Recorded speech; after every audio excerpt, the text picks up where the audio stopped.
Welcome to Light on Suitability podcast. I am here with Darrell, Shaun, Michele Garfinkel, and a very special guest, Willie Redmond. And he is a formerly incarcerated person, went from that to eligible parolee to suitable parolee, and now successfully discharged parolee, I believe. And so he is here to talk about his journey from not suitable to granted to free to navigating the parole waters to discharge on parole and where he's at time permitting. And so I want to, I think, just turn it over to you, Willie, and let you tell the audience who you are and your journey, and then the rest of us will probably chime in with questions as we go. Good. First, let me say hi, Michele. It's been forever. Thought I'd never see you It's so again. nice to see you. It is. Same. It is. Made my day. Good to see that you're still continuing in the work, right? And Abdul, how you doing, bro? I'm doing wonderful, man. Thanks. You looking good, bro. Thanks to see you. Look at you. Yeah. So where do I begin? I came to prison August 4th, 1972. And I was young. I was wild. I was a street gang member from Compton. I was angry. That's the one consistent thing that I can seem to be able to remember from maybe 10 or 11 years old. I carried this anger button with me, I don't know, for maybe 50 years of my life. And that's what propelled me through most of my life. Fortunately, I guess I was blessed with a halfway decent brain and a little bit of intelligence. So I guess my anger was intelligent too, because I'm still alive. And I guess that's also blessings. But my criminality started early. And it continued through most of the years that I was in prison. Broken home, typical story. I carried it to the utmost. Came to prison and it wasn't enough to be a street gang member. I had to, carry it to the next level. And for those who know that next level, for those on the podcast that know me, they know what that next level was. And for decades, that's what it was. The funny thing that I learned along the way from, scars on my knees, lessons learned about people. The first lesson I learned in prison was hate. I didn't know it, but it was already in it.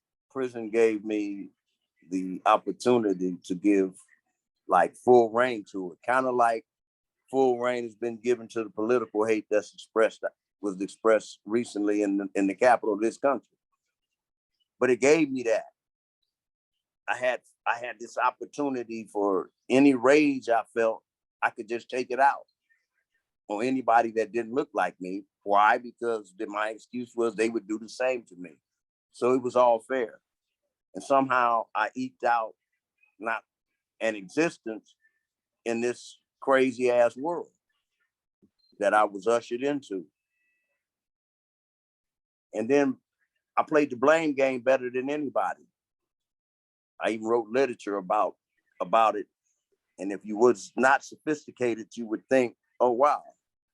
Yeah, this language is basically justifying these behaviors. You follow me? Because of who he is and where he's from and what he's been through. The saddest thing for me when I began to become enlightened, and it took a lot. It took trauma, it took tragedies, it took bad mistakes, bad decisions on my part, where myself, it cost me more time. It cost people around me more time. It cost me to get hurt. It cost people around me to get hurt. All these things you carry with you. Then one day, I found myself walking on the yard, and it was raining, and I couldn't get into my building.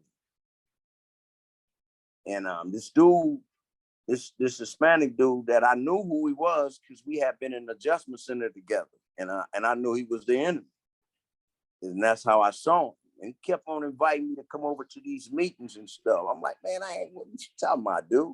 I ain't trusting you. And this is after I had been in the shoe for a whole lot of years.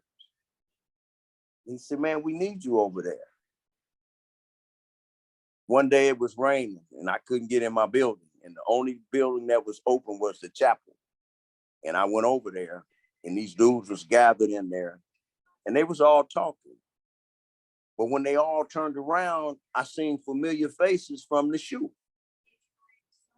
Except only 2 other dudes looked like me. Everybody else was the enemy, or who I had been trained and taught was the enemy. But it was raining and I wasn't going back outside in that crap. They don't need me lying. I ended up taking a seat. So dude then was telling me they was trying to form California Gangs Anonymous. And I'm like, what the hell is that? So we start talking. And he said, we're just now, hey, we putting the format, we're developing, but we want input from everybody. He said, because, hey man, you got a B number. He said, everybody in here, it was 1A number. He said, you got the second oldest B number in this room.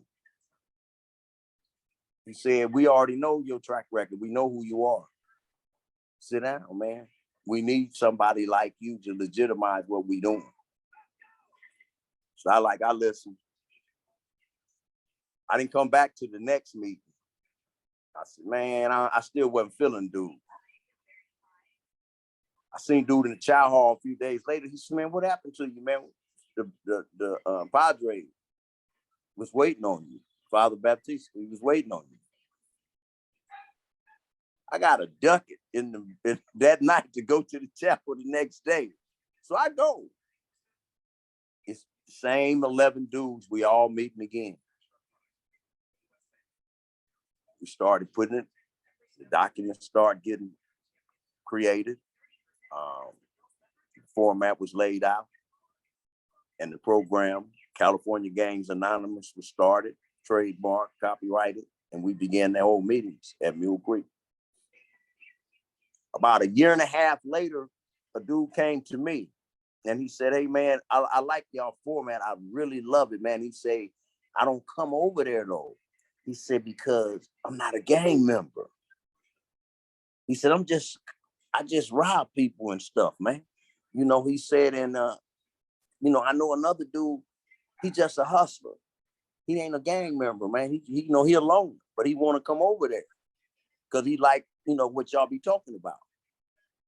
So me and Richard got together, me, Richard, and Tony, and we was talking. And he said, you know, that is true. He said, if you look at AA, you look at NA, other 12-step programs, he said, guess what? He said, they don't make a limit. He said, so what is a gang member? So what is a gang? A gang is simply 2 criminals in concert operating together to commit a crime. Say that again, Willie. Say it again. What is a gang member? A gang member is simply a criminal, one who operates outside the law. What is a gang? When 2 or more criminals operate in concert to commit a crime. You don't need a name, friends. You don't need a name. So ultimately, though, we came back and we said, man, the paperwork is already CGA. So how do we do it? And Tony said the bright idea. He said, Richard, he said, instead of California Gangs Anonymous, simple, Criminals and Gangs Anonymous. That encompasses everybody. Then somebody said, well, what happens to a guy that's got domestic violence or sex abuse? So we wrestled with that. That was one of the things that just squabbled for like, I don't know, days, backwards and forward. We can't do that. We can't give them a pass. And then that old criminal thinking started coming in, right? So my example was, we're in prison. Most of us sitting around here, we have committed the ultimate sin against God. We've taken a life. Am I right? Absolutely. Yeah, that's true. I said, so sad as it may be, a victim of domestic abuse, even a victim of rape, sometimes with recovery, with help, they can recover and go on and live a normal life. But if you snuff the life out totally, they have no opportunity. You've taken that opportunity for recovery from them. You follow me? So if that's the case, and God think enough of this person for whatever reason to keep them coming up and giving them breath every morning, who am I to determine and to make that judgment? So we started thinking, and we're backwards and forward, and everybody said, oh, then man, you getting soft. You getting soft on the issues. I said, no, I thought I was getting objective. But in any event, we ultimately grew up. And that was a pivotal moment in Criminal and Gang Members Anonymous. That was a pivotal moment in our growth as a program. That was a pivotal moment when we no longer barred, because at first we wouldn't even let like the homosexuals on the yard, we wouldn't even let them come to meetings. Right. And at some point the doors got open. And at some point, guys that was just in prison, guys that were in prison for pandering, guys that were in prison for burglaries, guys that were in prison for GTA, everybody began to understand and to internalize the principles of Criminals and Gang Members Anonymous, because in point of fact, we're all criminals. We were all criminals. Once life came to me and I really began to see who my enemy was and who my enemy wasn't, my life began to have a serious transformation. And I had already been in prison at the time for 31 years.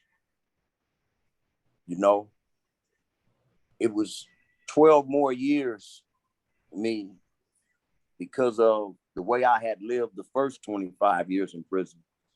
It was 12 more years of me with completely clean, no 115s, no nothing, before I finally got my first parole date. And I got it in 2012. I'm sorry, how many years? I just missed what you said, Willie, and I think it's important. I got my first parole date after I had did exactly 40 years. And I got that in 2012, 40 years after I was arrested. I was prepared to go home. I had given all my stuff away.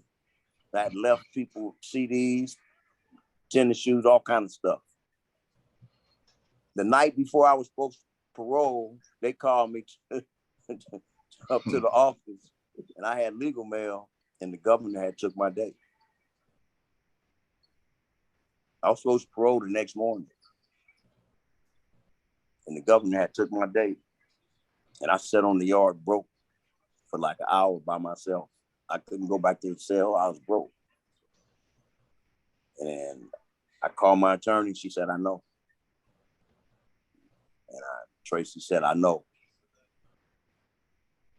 She said, but look, don't blow it. She said, tighten it up.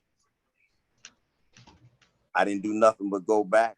The next day, when I got up, I had a program that I had been working on, me and two other guys. We had been working on introducing to the program administrator on the yard called Seeking to Educate Endangered Kids. It was a program for an intervention program for kids at risk, working with certain counties. A week after I got my denial, we presented that to the AW. She loved it. They still using it in Jamestown to this day. You know, I went back once and actually signed the kids' graduate certificates and stuff. So rather than give up, at that point, I had recognized it's only one way forward. And when you mark with a life sentence, it's a different kind of mark than any other sentence in California's Department of Corrections. It really is. It's the most, we're the only people that the clock doesn't determine when we get out. 3 people do. And then the governor has the final say so. And he rejects as many as he accepts. That's the hurdle that anybody with life has to fight through.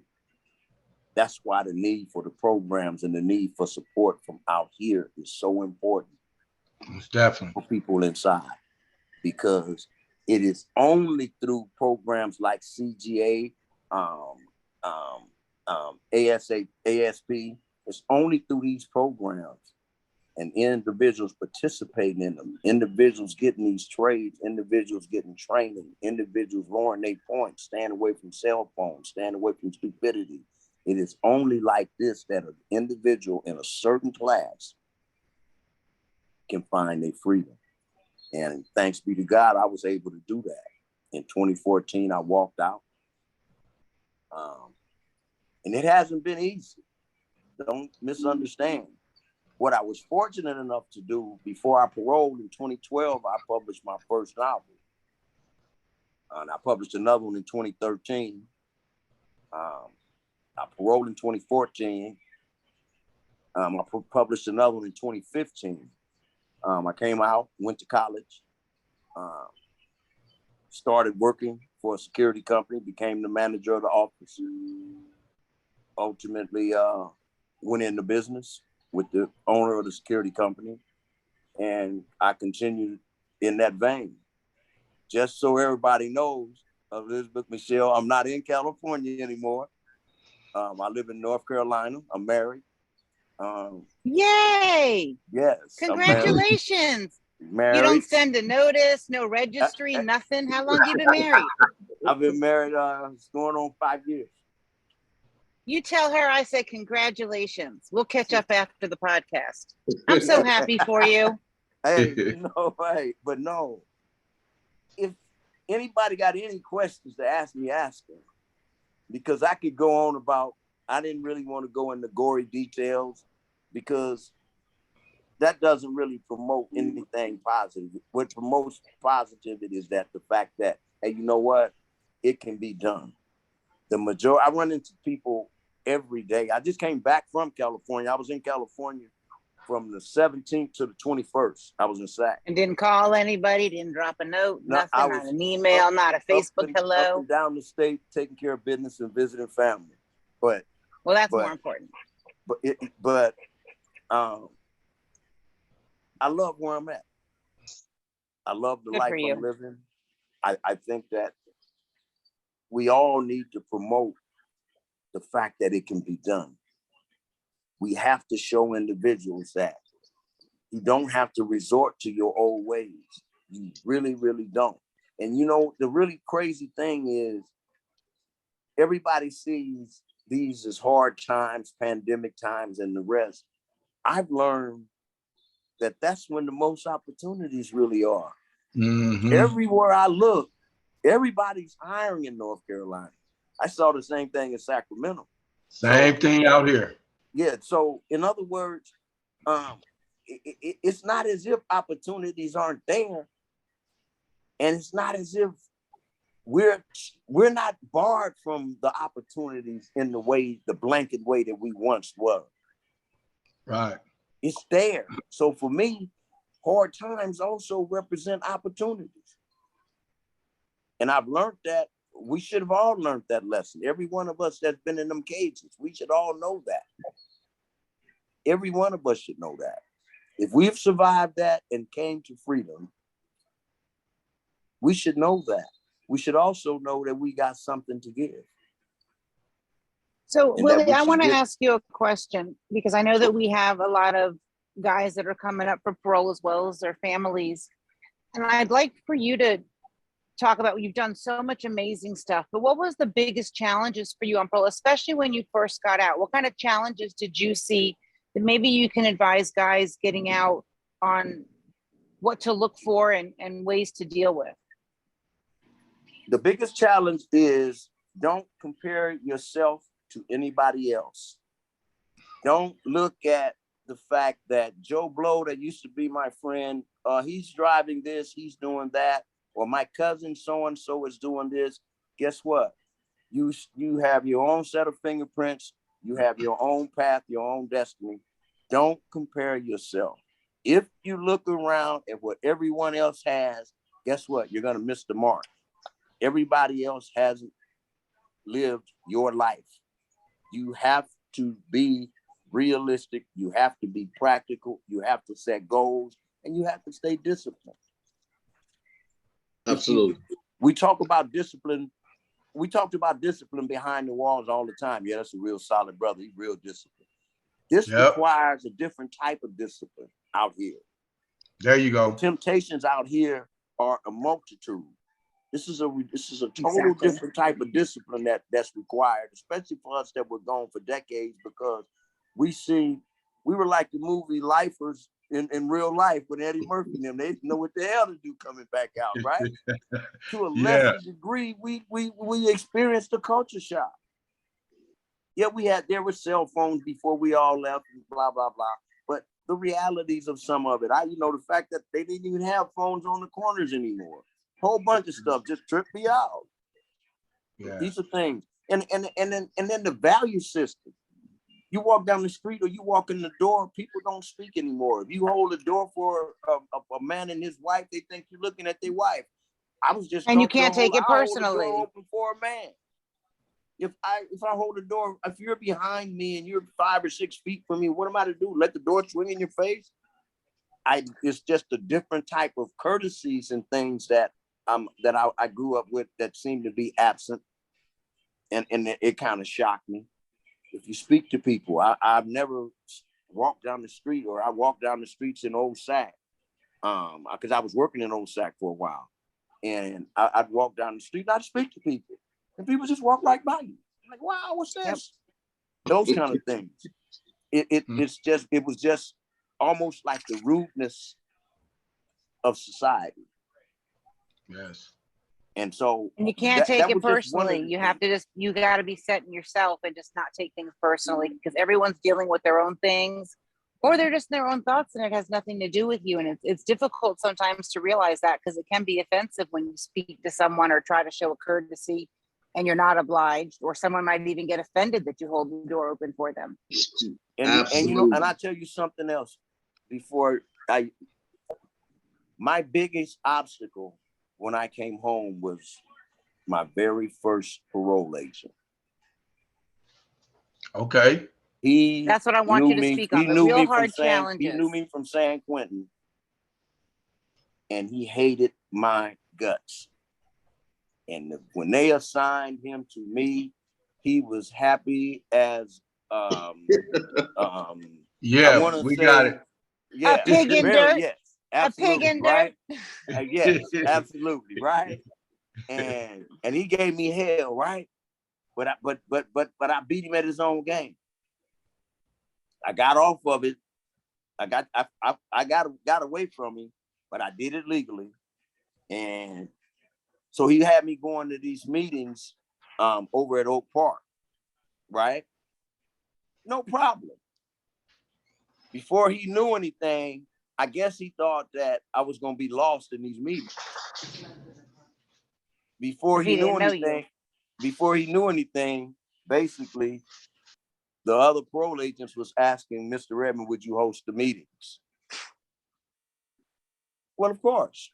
So now he's in a bad position because I'm there. I'm there before everybody else. I'm shutting it down. I'm helping making sure that everything gets handled. Then I started actually working at 3 different transitional houses at the same time, running groups in all 3 houses. So he really couldn't mess with me. He got so sick of me, he transferred me to somebody else's caseload who was a much more humane individual. You know what the best revenge is, right? To succeed. That's right. To succeed. To Yes. succeed. And again, you know, just putting it to you, if anybody got any questions, my life it hasn't been 100% easy, but I find that the people that are succeeding more are the people that did the most time. Those of us who stayed and had to fight that uphill battle, improve ourselves. Those of us who had to bring a trade, a relapse prevention program. You follow me? Those of us who really had to go in and basically sell ourselves to be worthy of our freedom. We seem to really relish it, cherish it, honor it, and respect it more than anybody else that's parolee. And I can only say, go ahead. So I wanted go ahead. I'm cutting you off. Good. Yeah, go ahead. His parole agent is my parole agent. Yeah, my parole agent, my second parole agent that I ended up with is now Shaun's parole agent. So we was talking about that when he was down here in Sacramento.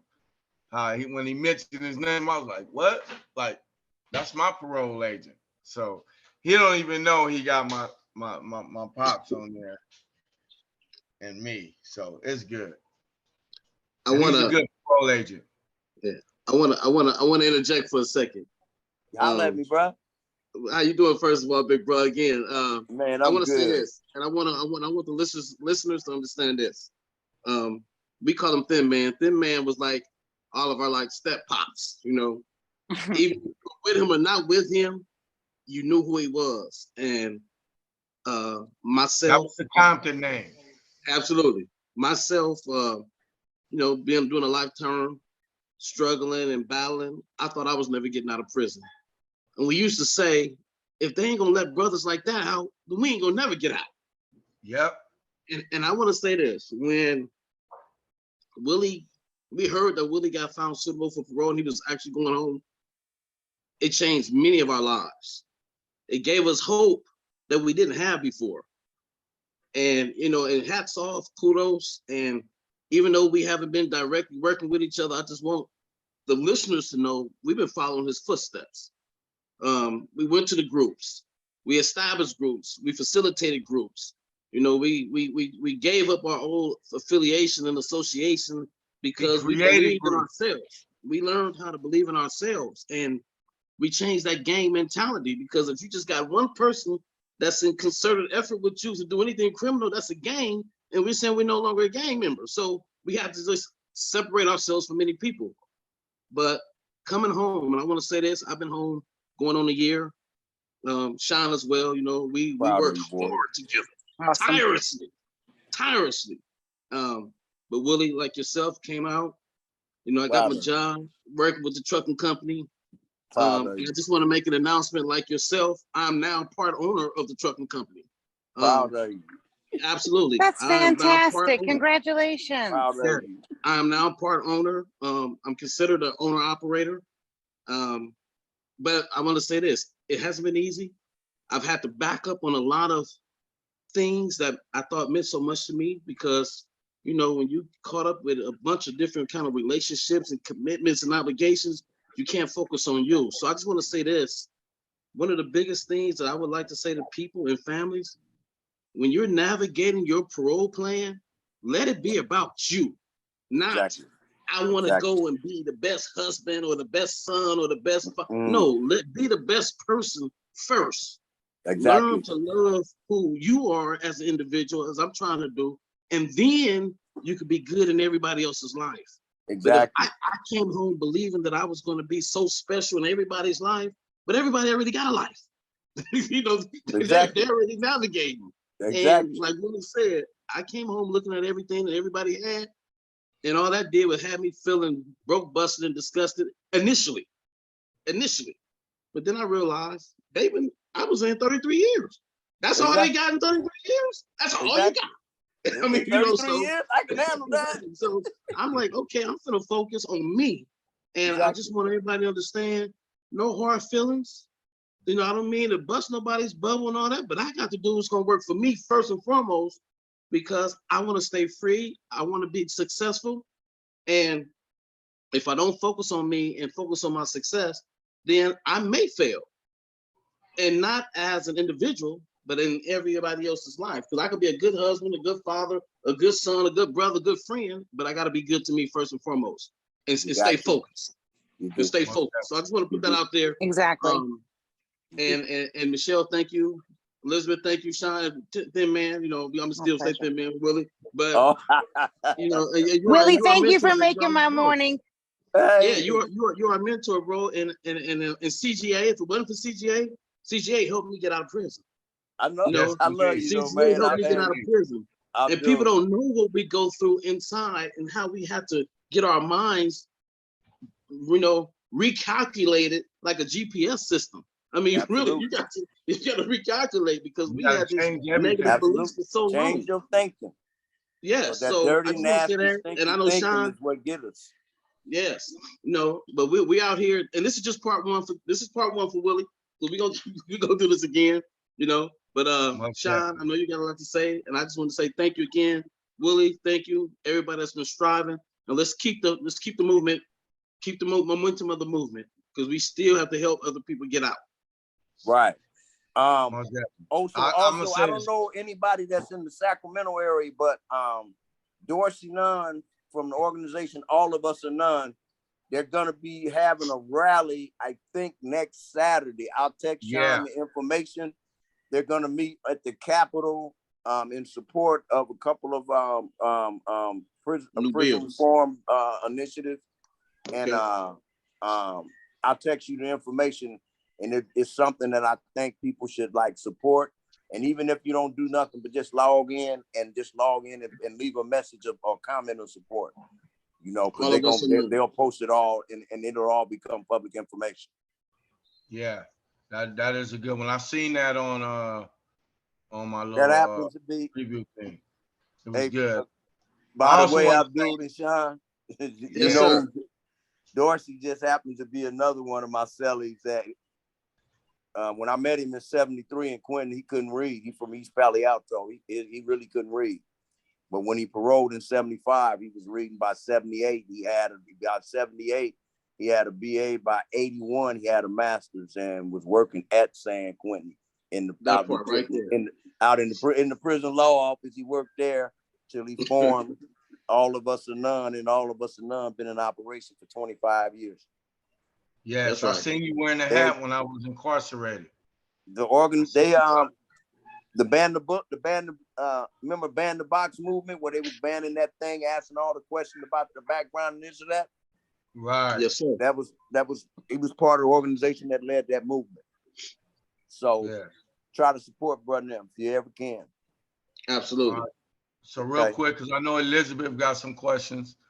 I just want to say thank you, Pops. You know, like as Darrell said, you know, Darrell said that, you know, you was our role model in there. And when you did change and flip over, even when you was in the groove, right? You still used to give the youngsters a lot of wisdom. You know, you used to come out there, play basketball with us and talk to us. And your main thing was educating us because you was an educator. Absolutely. Right? And as Darrell said that when we seen that you had it, right? Well, first when they took it, we was like, yeah, we ain't gonna never get out. That's out, right? But then, you know, as me and Darrell got to thinking, not necessarily true because we hadn't done as much as you, right?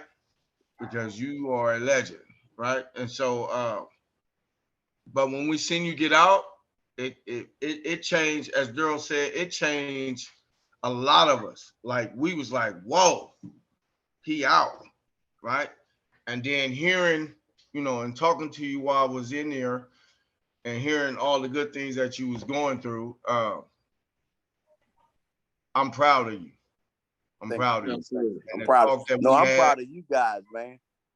You guys do me proud. You guys, I mean, you really, really, really don't know.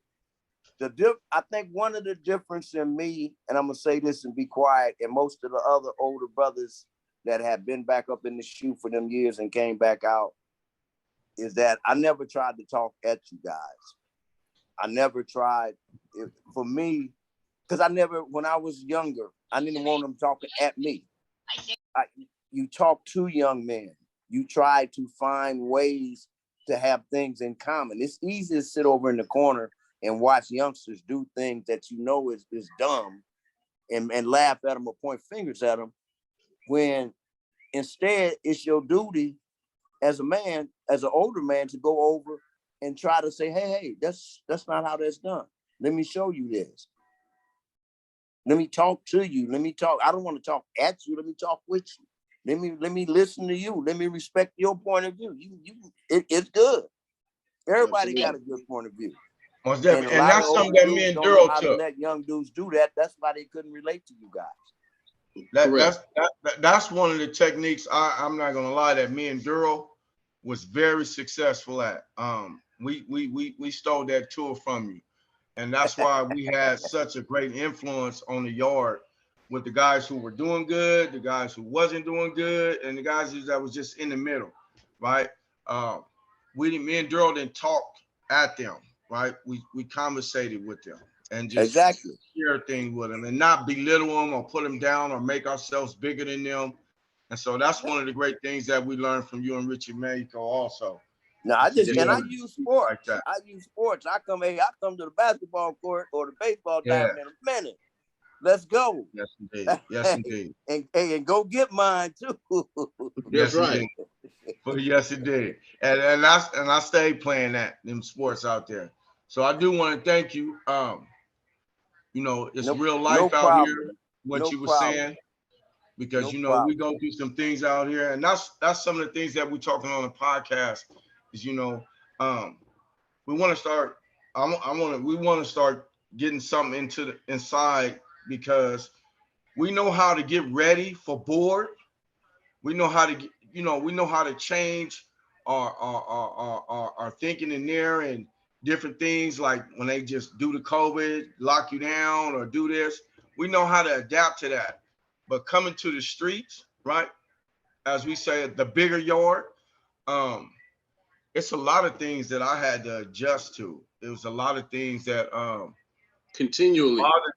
Yes. But you know what? That's what I was gonna say. You want to know something? One of the most difficult things that we ran into when I was doing the 3 transitional houses is the warm handoff program. It's one of the most difficult things to do. You pick somebody up at the institution, you get them their necessities, get them to the transitional house, you try to do it. That's one of the most difficult transitions that there is. It really is. I don't know how to make that process easier. I don't know if anybody does, but I think that if we really gonna make a meaningful difference, that's where it needs to start. Yeah, you could have a transitional house, but getting from the prison to there, and then without losing your whole $200 in the process. Or even figuring how to activate your $200 so that you can actually use it in the process if no one's there to help you. Exactly. Yeah, I had problems with that. I had to have my sister do it. Exactly. And so these are things. But you had a sister. Not everybody has a sister. Exactly. These are the simple things that dudes need more help. And let's face it, transitional houses are trying to run with the cheapest staff and the less staff that they possibly can. So they're cutting down on a lot of big vans and things that were offered 8 years ago when I came home. Yes. These are the things, these are the gaps that need to be filled. These are, in my mind, organizations need to network. You guys need to really look in California and try to figure out where the funds are at. Try to tap in with reliable and consistent organizations, not these flaky dudes.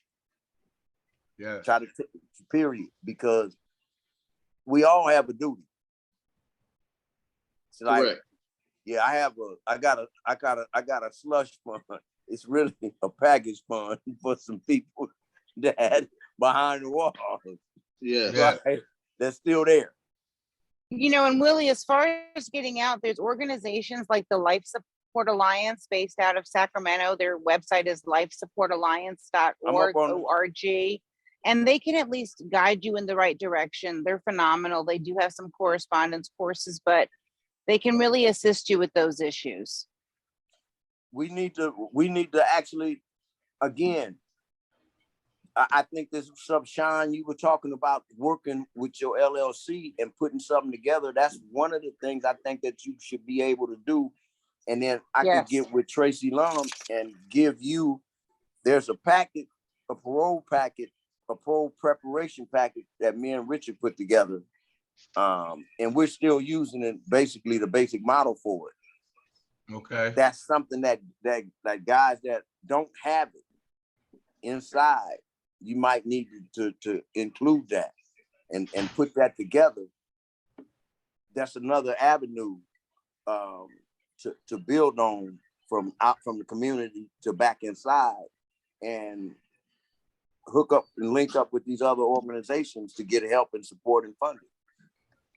Yes. Elizabeth, I know you got something to say before we go. Hey, I was just very appreciative of Willie and his insights. Perhaps we could call this a part one, because we definitely, I'm sure a lot of us have questions of part two.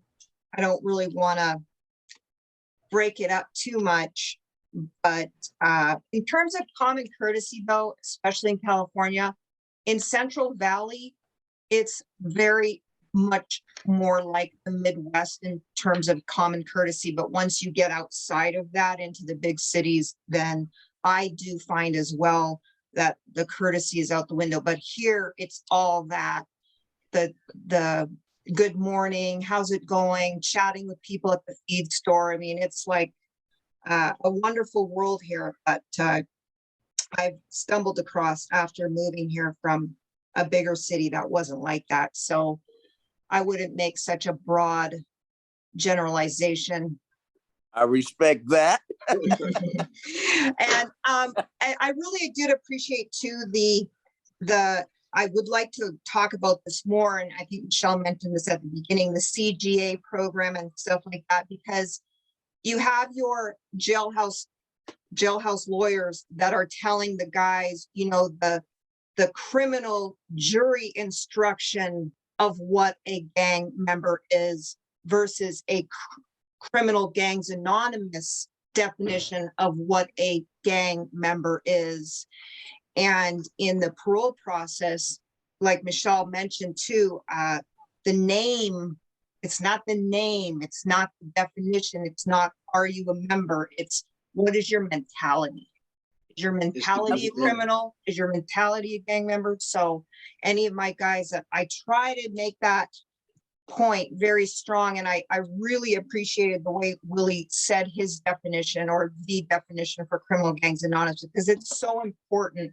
They're really asking you about your mentality. So when they say, were you a gang member? Were you a member of XYZ gang? They're really not asking that in a technical way. They're asking that in a mindset way. And guys get tripped up so much about saying, no, I was not a member. I wasn't a member. I'm like, you weren't? You were doing everything that the members do or asked to do. Or so I thought that was really so excellent of a clarification, or just something for people to reflect on, whoever's looking for this. So I think that I have a ton of questions well past 11 o'clock. So I'd really like it if Willie could come back and talk again with us, because he was a big hit. Absolutely. Absolutely. Absolutely. And Willie, this is my wonderful attorney, Elizabeth, who represented me at my board and who reached out to me when I got out. And she's been a true blessing to me. She's part of my support team. And, you know, I brought Darrell in and she's been great. Now we got Michelle. So, you know, we're forming this beautiful little team, and it's been going beautiful. But that's who represented me, and she didn't do no plan. You know, Tracy got hers, but Elizabeth ain't no punk neither. You know what I'm saying? No, she's not. No, she's not. No, well, guess Straight what, up. though? I'm just telling you, she Hey, guess what? on uncut. No. We need, hey, check this out. We need as many them brothers, all them brothers, every brother back there with an L. We need as many Elizabeth and Tracy Lums as we can possibly get. And We need Michelle, warriors. right. Hey, we need warriors absolutely. in the battlefield in front of them 3 people with made up minds. And I heard Michelle ain't no joke neither. The No, way we Elizabeth need warriors they that say can take. Michelle ain't no joke. No, So, Michelle one thing is the premier. She's way up here. I'm an apprentice under her. We need warriors in there. We got a lot of work to do. Is that We got a lot of work to do. A long way to go. They care, and you don't find too many attorneys like that, but they're out there. And so I was able. That's one of the things I was able to experience, because in prison, they say, especially state appointed ones, or as we call state appointed, but Michelle and Elizabeth broke that down for us. They're not state appointed, right? They just work. That's their job, but they work for them. We're independent contractors. We are in Absolutely. private practice. We accept private cases. However, as a courtesy to inmates that cannot afford us, we accept clients from the state. But that's it. We're just independent contractors with the state. They don't control how we represent you guys. We go to war no matter who's paying for us. That's right. Thank you. Again, I'm just meeting Miss Elizabeth. I already know Michelle. I'm so happy to see your smiling face this morning, Willie Redmond. You have no idea. All right, you all. I'm so happy to hear how well you're doing. As well. We're gonna have to communicate, okay? Yes, sir. So I'll send Elizabeth the phone number and she can send it to Michelle. Okay, we'll do. Perfect. And if you send me that information, I'll put it on my Facebook page too about the event coming up. Oh, excellent. Yes, we'll do. Willie, please let us know, or please let Darrell know when you can come back and join us on a Sunday morning. It's always Sunday at 10. Got you. We would love that. I'll let Shaun and Darrell know. Excellent. And bring your wife. We can talk about lifers and wifers. There you go. There you go.